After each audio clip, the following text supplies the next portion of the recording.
కొంచెం మానుకోవా చిన్ని కన్నా నువ్వేకా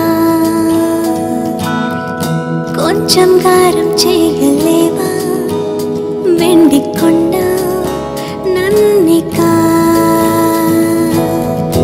చిలిపి నవ్వులతోనే కొంటే చూపులతోనే మనసే దోచా.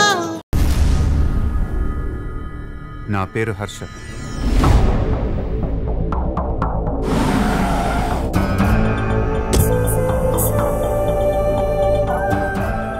నా దగ్గర లేనిది లేదంటుంటారు, కానీ నాకు కావాల్సింది ఇంకేదో ఉంది.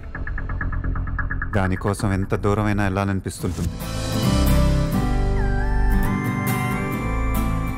ఊరిని దత్తత తీసుకోవటం అంటే జేబులో డబ్బులు తీసి రంగులు రోడ్లు వేసి వెళ్ళిపోతాను అనుకున్నారా? వీడిని వాడిని